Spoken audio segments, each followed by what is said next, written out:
Welcome to a community built of tomorrow's business leaders. Hey guys, I'm William Freitas, and this is the Socius Podcast. Socius, welcome back to another episode. Today is with Sally McGrath. Sally, welcome to the show. Thank you, Will. Great to be here. Thank you. I've been listening actually to some of your previous podcasts and some fabulous people that you've had on the show and some great experiences and stories as well. Indeed. I'll admit I've been listening to a number sequentially, so that's how engaging it's been. I've really enjoyed it. Amazing. We pick only the best people and you're one of them. Of course you do. And so Sally is from Health That Heals, yes? Yes. Tell us a little bit about what you do. So Health That Heals is my practice, which has evolved essentially, as many small businesses do, Will. So it started out being, fulfilling a passion for preventative health that I've always had. And as most people did when they were starting out, they sort of fumbled around, and I did a bit of weight loss coaching and supporting people along that particular journey to build the business while I was still studying. And interestingly, I thought, this isn't really my thing. And I'd been through my own burnout experience, so not once but 3 times. And I thought, well, I've just gone through all of these steps and strategies and people that have helped me recover and rebuild myself.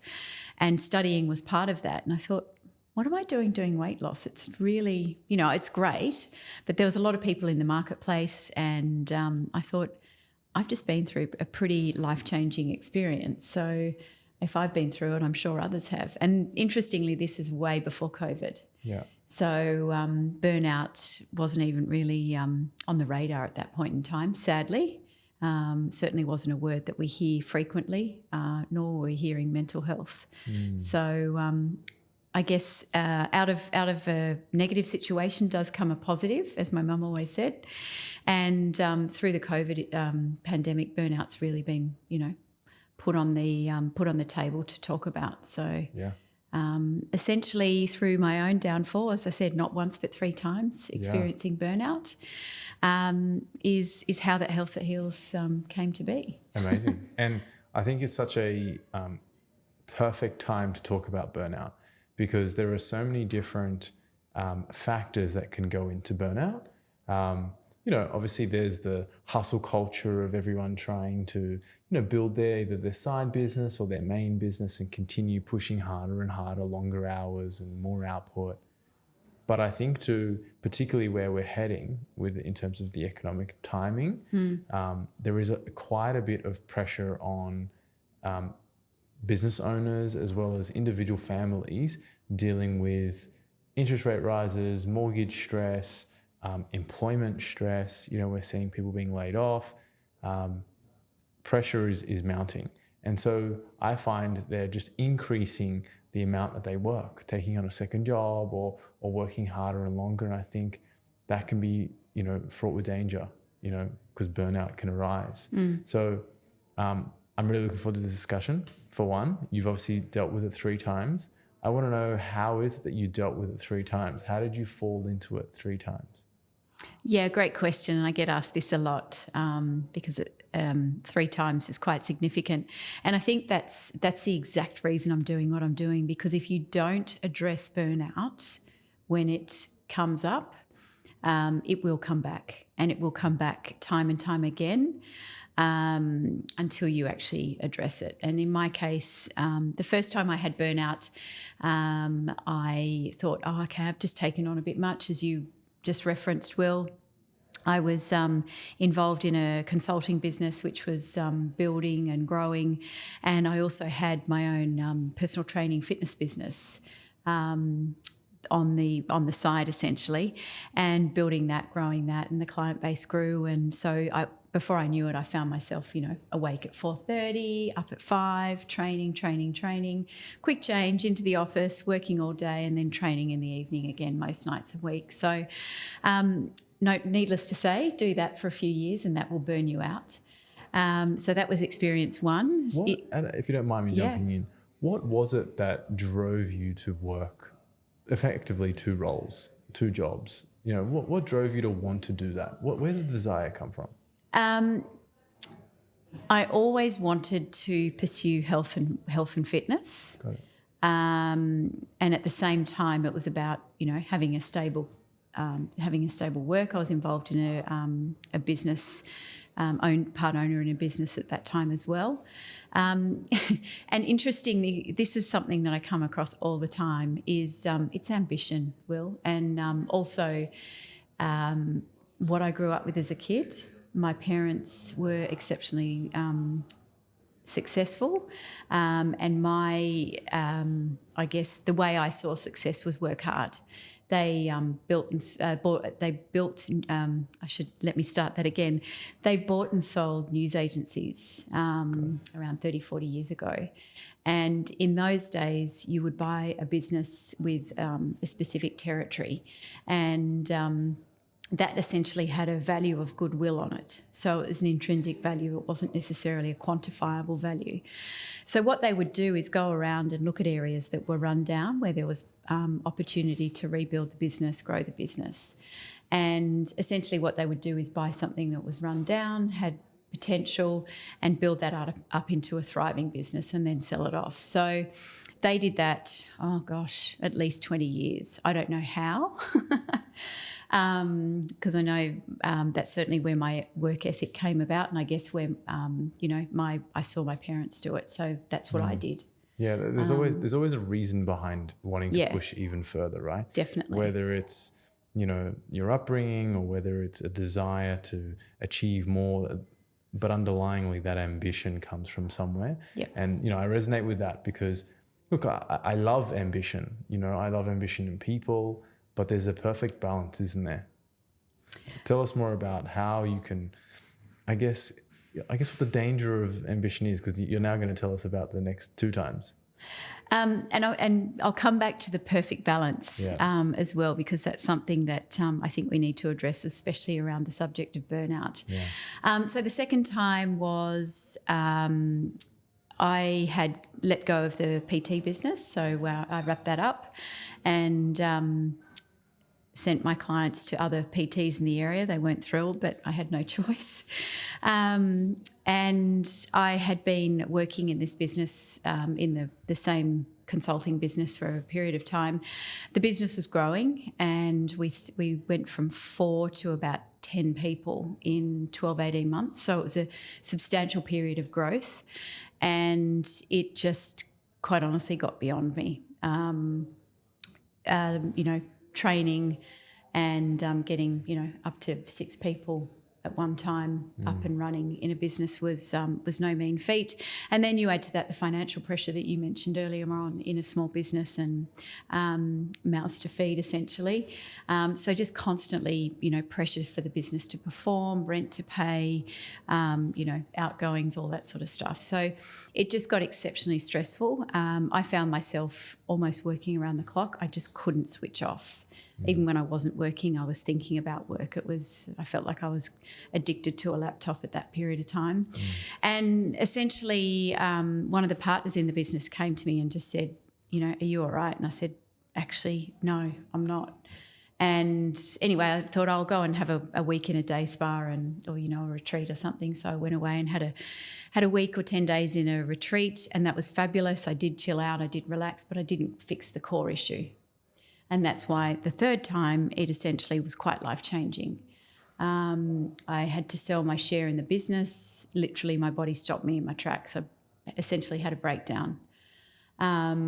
Lots of collateral damage to that, relationships, financial. And so I essentially rebuilt my life after that third period, which is why I do what I do now, because I don't want anyone to go through that experience. Yeah, absolutely. If they can avoid it. I can imagine you've experienced what it's like to be at the absolute lows of dealing with burnout 3 times, right? Which is why you definitely want people to manage that, I guess. Absolutely, or prevent it. Yeah, treat. Exactly. In many cases, with the clients that I work with, I treat it and then we work on a prevention strategy, which is, Because what I hear is the common method of jumping out of burnout much like what you said, on the second time you went to a few retreats and that helped. But it didn't solve the underlying issue, right? No, not So at all. tell us, I guess, what are some tips now that you give your current clients that people can use to make sure that they have what, I guess we might mention, a perfect life, but then you might even tell us what a perfect balanced life might look like to you. Yeah, it's interesting. The perfect balance. I guess they're two words that I've taken, or carefully removed, I should say, is more accurate, from my vocabulary. And the reason being is because I've always been a perfectionist, and perfection is highly, highly prevalent in people that burn out. That relentless pursuit of perfection. Good enough is not good enough. And to the point where it actually leads to procrastination. And when you are burning out, that is just disastrous. So it just propels the vicious cycle. So perfection is something I'm very careful about. I actually call myself a recovering perfectionist. So, and again, I'm not perfect, so I'm still a work in progress. I do tap into that perfectionist trait every now and then, and I catch myself and go, Sally, sometimes done is better than perfect. So, and to manage that procrastination technique. So that's definitely one tip that I share with clients frequently is really try and think about the vernacular that you're using, the vocabulary you're using, and remove words like perfect, perfection. Balance is another one, Will, that I feel very, very strongly about. For years and years and years in the industry, I worked in commercial property. We'd hear about work-life balance. End of trip facilities was considered, implementing some work-life balance, and then businesses would throw a fruit bowl on the table and think, wow, I've done a good deed for my team. Yeah. Maybe the odd masseuse in the office, and things like that. But it's not.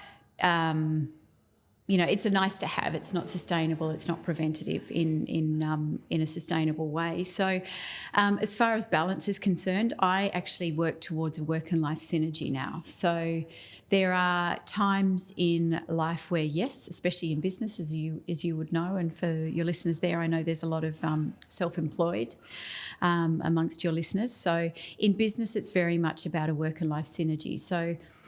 And I think it's also going back to basics. So first and foremost, why did you get into business?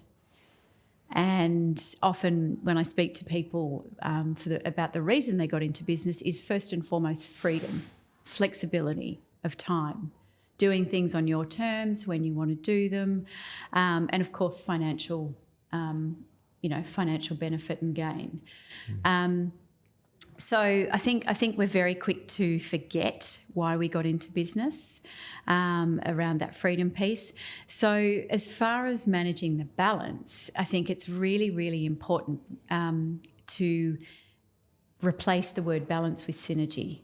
And when there is a lot going on, you've got deadlines, there's, demands in the business, depending on the cycle of the business and depending on the industry, you lean into that period, essentially. And then when things do pull back, and I know that there's always something to do, but when things do pull back, then reward yourself. You're self-employed for a reason. You're self-employed to be able to take an afternoon off and spend it with your partner, your kids, at the beach, doing nothing, doing something, playing golf, whatever.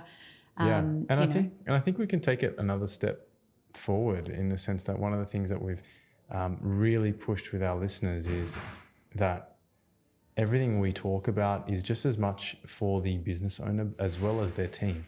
And, a high-performing team needs to be synergistic. I'm going to use synergistic because balance is no longer in my vernacular. But even in that, how important it is for one to understand that the conversation you have with yourself is exactly what you're leading into, right? I know me, myself, look, I'm an active perfectionist. I haven't quite made it to a recovering perfectionist. Even the word itself, perfect, is attractive, and it's like always striving for better. And I'm probably a great candidate for burnout. So watch this space. No, but I totally understand the need, and this is something that, I think more of our listeners and more businesses out there need to fully grasp, because it's not just for them personally, but it's for their teams, right? Indeed. And, lead by example. And that's one of the biggest things that I do with clients that I coach privately is, how do you want your team to show up? Do you want them to show up exhausted, having slept under their desk all night because they've got a deadline, or, week in, week out? It's not sustainable. And you certainly won't retain good talent if you adopt those principles. So that's very much part of it is the flow-on effect, and what you do, others will see you do. And I think there's a great awareness now certainly in younger generations in the workplace, which is really refreshing. There are some challenges with that, managing that in a workplace environment where you've got a multi-generational workplace. But I think overall it's absolutely a leader needs to lead by example, and I am quite passionate about that. And the workplace wellbeing stuff that I do is exactly that. So leading by example. Yeah, I've been I guess big advocate for that, most certainly. I think Confio has been around for 6 years, and a lot of our growth has sort of come in the latter 2 or 3 years, and a lot of that has been because we've transitioned from a practice to a business. But a big part of what I've always instilled is being a leader who people want to work for, and that is not just the hustle culture. It's the balance of living the life that they want to live. One that is balanced or synergistic, however you want to call it. Because you're right, like who wants to show up to a workplace or a boss who is overworked, tired, and not inspired, right? So I'm a big believer of that. Definitely. Yeah. And so tell us a few other tips. Like what else can you say? Oh, as far as general tips, there's another one that I find really really powerful too, because let's face it, a lot of this starts in the mind. So, and that's where the mental health, I call it mental health hygiene piece comes in as well. So really supporting your mental health with what you're saying to yourself, that self-talk essentially. And interestingly and sadly, we do tend to jump to the negative. So I am a big believer in reframing that, so capturing those thoughts and really being aware of that and reframing those thoughts into much kinder, not necessarily turning around and going, oh, but it's amazing, it's it's got to be all positive, because there are some things that aren't, and I get that. But the general dialogue that goes through our minds, I think it's really, really important to listen to that and go, actually, what am I saying to myself? Yeah. And how that impacts you. Sorry. And when you say reframing, can you give us an example? Like, is it sort of the above the line, below the line conversations that you're having? Or a little bit, yeah. The reframing in my mind is more to provoke awareness, and especially in burnt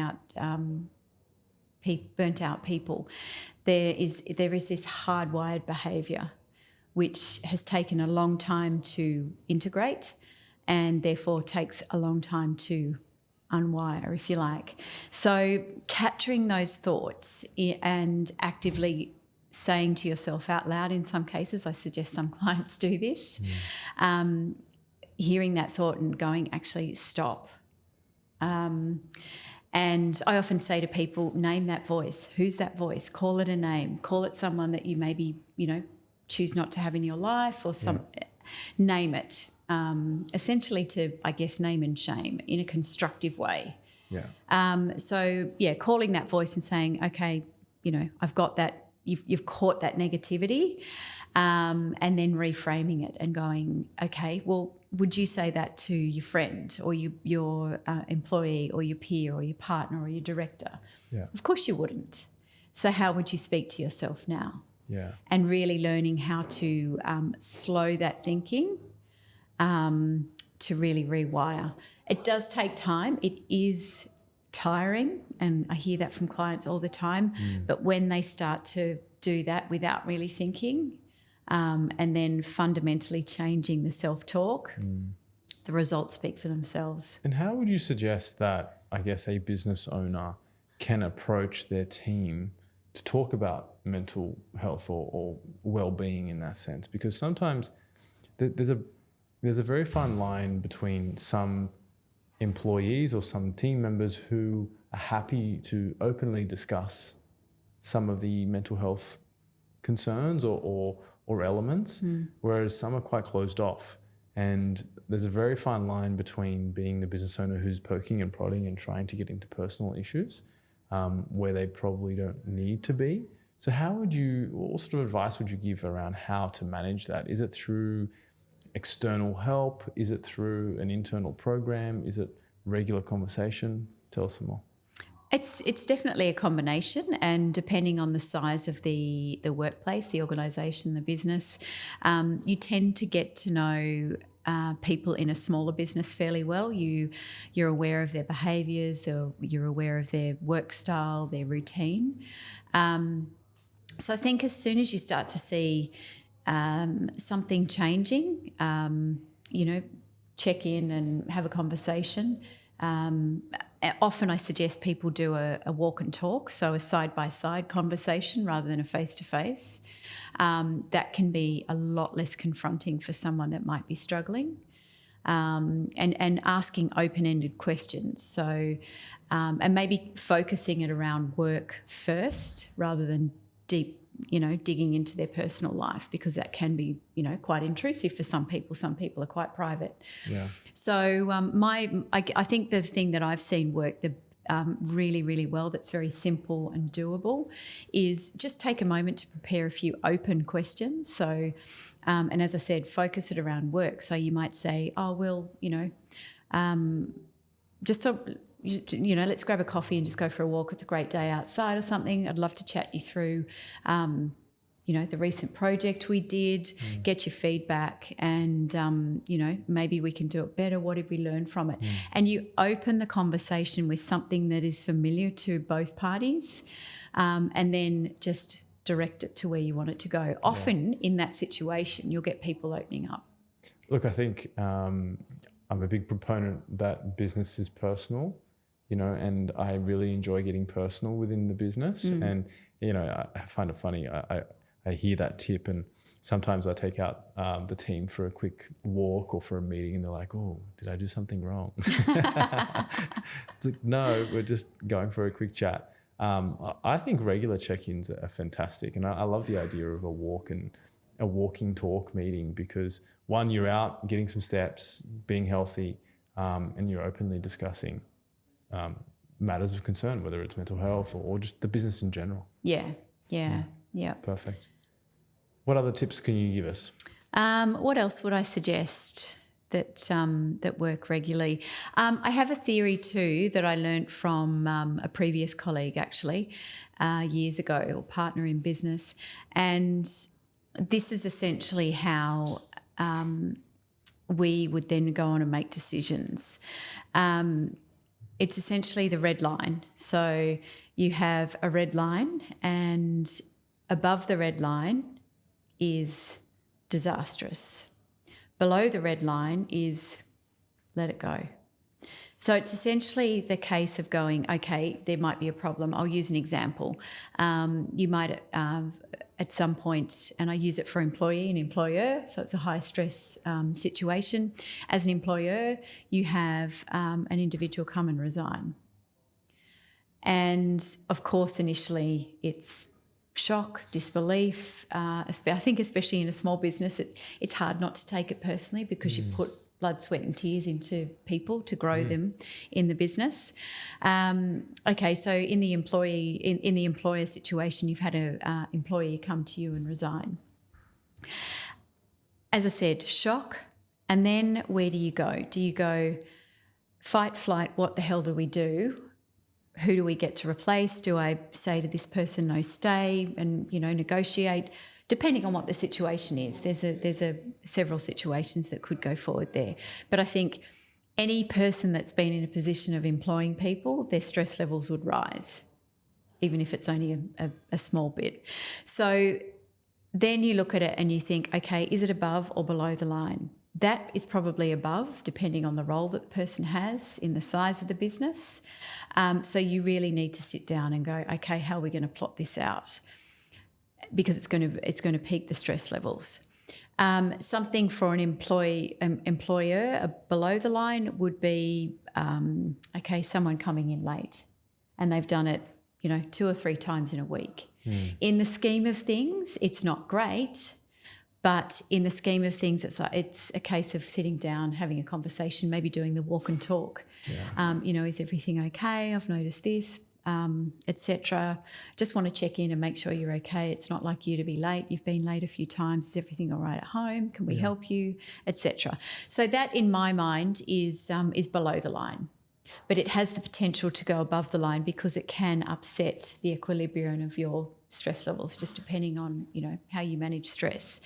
In an employee situation, I would suggest that let's use that same case. I'm going to resign. They would be freaking out because, confrontation is not easy for most of us. And delivering bad news is not something I think people want to do on a regular basis. So going to your boss or your employer and saying, I'm going to leave, high stress. An employee coming in and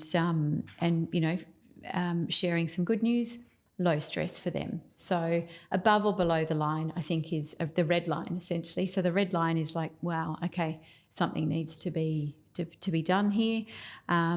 If it's above, if it's below, let it go, let it work itself through. You'll come to it and you'll deal with it. And so it's effectively a tool or parameter to set how it is that they respond Correct. to the concern? Yep. Yeah. Okay, yep. Cool. Yeah. And so, how would you respond in some of those above the line instances? I think, a lot of people might go straight to, responding in a stressful situation to maybe not yelling, but, being quite abrasive, And I think even with below the line conversations or below the red line, small things like being late, I can definitely resonate with how that can end up being above the red line, because particularly in small business, I find people can let things go quite easily. And, there was an analogy that I was talking about the other day, in the sense that, some people sort of go from 0 to 10, like 10 being the highest, straight away, and the team member may have no idea what was going on for that individual. And so definitely can see how that could be above the line. How would you, I guess, suggest for business owners or employees to respond when they're above the line? Is it taking a step back, removing themselves from the situation? How will they respond better? Again, a technique that I use there is, number one, do you actually respond or do you react? And what you'll find is a reaction is generally driven by emotion. So it's impulsive. There's not very much thought, if any, that's gone into it. Yeah. It's very much an emotional reaction. A response is more deliberate, more considered. So, and I know everybody reacts in different ways or responds in different ways. But in a situation like that, and having done both in experience, I would definitely just sit and pause. And I coach that, I support that. Say nothing. Say nothing. You're giving yourself the opportunity to digest it. You're not responding in that fight, flight, what's going on. You're actually giving yourself a moment to think. And even if you can speak to, using that example, somebody's resigned, can you give me a moment? Yeah, absolutely. Can I take a step back? Yeah. Can I come back to you? Yeah. Can we pick this conversation up later? Yeah. I've personally used that, tactic with whatever task it may be, whether someone wants you to make a decision on the spot. You may not have all the tools. You may want to consider it or strategically think about how it is you respond to certain instances. Now, I'm going to ask you a tough question. I have forever been seeking the equation to a balanced life. So you probably see where I'm going with this. What is the balance, or what is the synergistic euphoria? Like, how much is too much? How much is not enough? I love what you were saying before, that, when you are busy, you can just lean into it and, really do what you need to do. But then when you're not busy, you can just, lean back, reward yourself for what it is that you've done. I'm sure I know the answer to this. You don't have an equation, but how can people better balance their schedules or their itineraries to ensure that they're not burnt out? And it's a really, really good question, Will. And I go back to what you said in the beginning about, various pressures with especially, related to the economy at the moment. And I think one of the fundamental things that I experienced through burning out and essentially hitting the ground and rebuilding, I had to simplify. And in simplifying, I really did pull out, clean out, however you like to describe it, a lot of the stuff that really wasn't important. And it really gave me the opportunity to focus on what I valued, what I did like, and what drove me. So, and I think this is the case. I see it all the time. I really do. People come to me and they're like, oh, I've got this and I've got this and I've got school fees and I've got car leases and I've got this, because people get quite vulnerable when they're downloading essentially with me. And there is so much pressure on individuals financially, whether it be good times or not. A bit challenging like it is at the moment with inflation and interest rates and mortgages and all that sort of financial challenge. And I really, really do believe this. Just take stock. Are you just on a treadmill?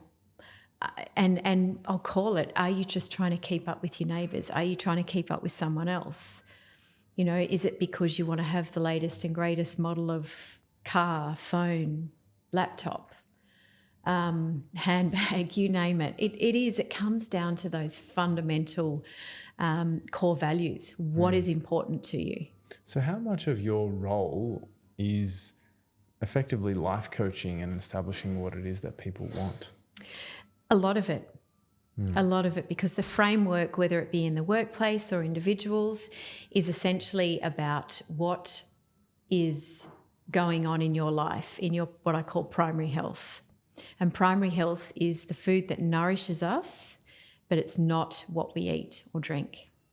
So it's everything else, relationships, financials, career, joy, spirituality. And there's a few others that make up 12 areas of the circle of life. So, and we literally pull that apart. And what you will see is quite eye-opening, actually, where people's lives have just sort of been broken through really fundamental changes and pressures. I honestly think they're amazing processes. So one, I'd highly recommend anyone reaching out to speak to you. But, I have sort of rated areas of my life, 1 to 10 on the different 12 aspects of the circle of life. And it is kind of eye-opening, you're putting so much time into your career. What about your family and your friendships? What about your relationships? What about your health? And then you start realizing, wow, it's actually quite unbalanced. And I think the ironic element is when you focus on the whole, everything gets better, if that makes sense. You may have a theory or however it is that you can explain it, but I am honestly of the opinion that if you manage all respectively in a synergistic way, then you get more output.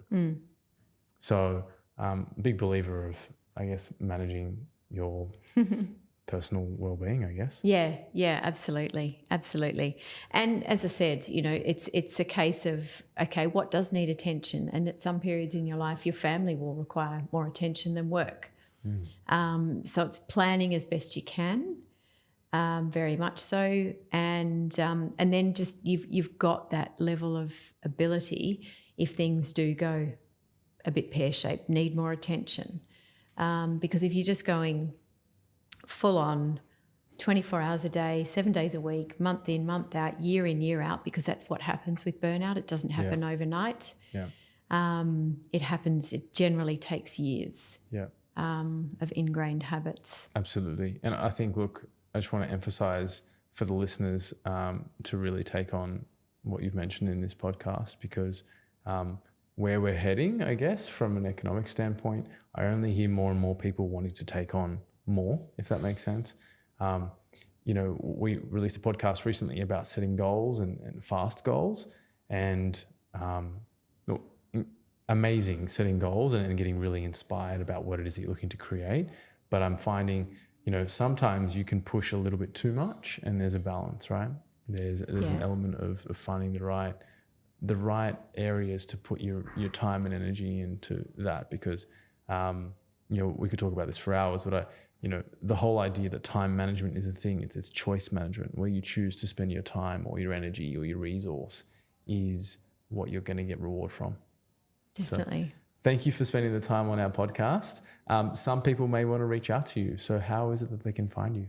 Instagram. So Health at Heals. Health at Heals on through Instagram. I'm also on LinkedIn. And my website, healthatheals.com.au, you can book an appointment there to have a chat. Awesome. Sally, thank you so much for coming on the show. Thanks, Will. It's been great. Associates, thank you for joining us today. Please hit the subscribe button if you've enjoyed this episode. And if you'd like to be part of the Socius community, follow us on Instagram, Facebook, and LinkedIn to stay in touch. Cheers.